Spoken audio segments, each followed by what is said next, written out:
Welcome to the channel, folks. We are in episode 2 of the portrait lighting series, and in this video we're going to be going through the whole behind the scenes of this image.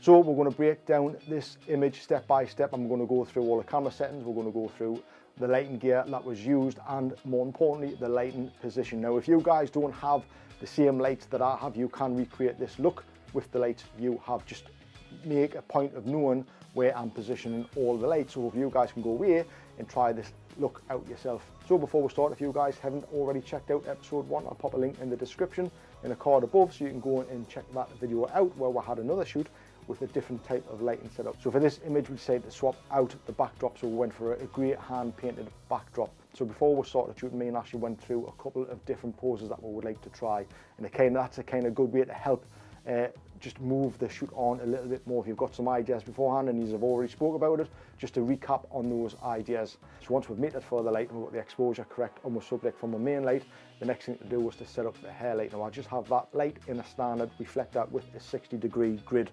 This is all I'm using, folks, just a standard reflector. These are super handy when you're in the studio and working in small spaces. So that's all that is, and that is the hair light. And I have the light sitting in that. So once we have that hair light set up, again, it's just a case of taste, adjusting the power to suit what you like the look of. I did try a couple of shots with obviously a little bit more power, so there was a lot more of a highlight on the back of the hair.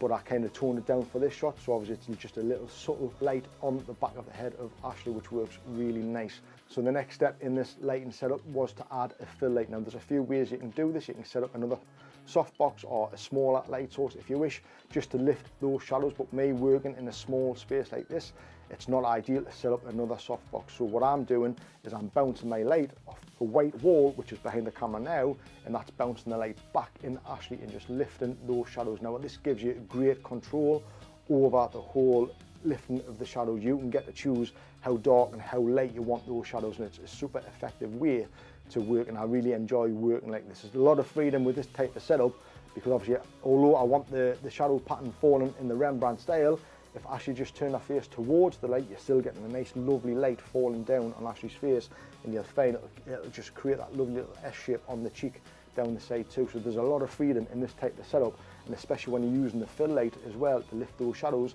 to your taste, and obviously being able to control it off the back of the camera using a wireless trigger, which obviously works all of the lights, makes the whole shooting process very easy and very simple. So as you can see in the pullback shot, you can see the 5-in-1 reflector hanging on the wall, and at the minute it's hanging on the black side, so obviously there's no light bouncing back in Ashleigh. I've kind of blocked the light which would bounce off that white wall back in Ashleigh by using the black side of it. Now I did turn it round, so obviously I would lift that side of Ashleigh also, just to have a little bit of test and see what that looks like. So bear that in mind, it's something that you can do, lift the shadows even more on that side if you wanted to by using a simple 5-in-1 reflector. So now in this section we'll run through the gear that I was using. The camera was the Nikon Z6, and on that I was using the kit lens, the 24-70. Don't underestimate your kit lens that you get with the camera when you're using it in an environment like this with lights, because the lights make such a difference to the quality of the image as well, and the quality that you'll get through that kit lens, okay? So don't underestimate your kit lens. So the main light was the Pica 200, and we were firing that through the 90cm easy open octobox, and we had that gridded.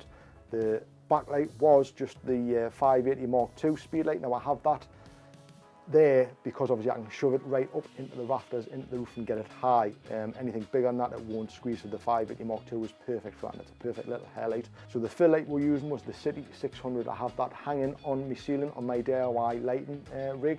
If you haven't seen that before, I'll pop a card and a link in the description below so you can go and check that video out. So that might be helpful and handy for other people who are shooting in their own home studios and want to set up a ceiling lighting rig. So I'd highly advise you to go and check that one out, folks. It's really handy.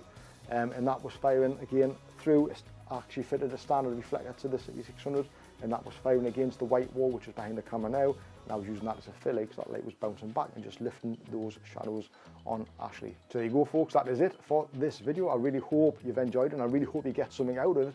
I hope you guys can take all the information away from this shoot, and you guys can set it up and get shooting yourself and recreate this type of look nice and easy, nice and simple, because it really is quite a straightforward set, folks. There wasn't anything too difficult about it, and again, it's nice. It's quite a nice, flexible setup too. So if you have liked the video, please give it a thumbs up. Don't forget to subscribe to the channel if you're not already subscribed. Flick that notification bell so you can see when more videos like this are posted, because there will be more episodes in the portrait lighting series coming out. And I will see you folks in the next one. See you then.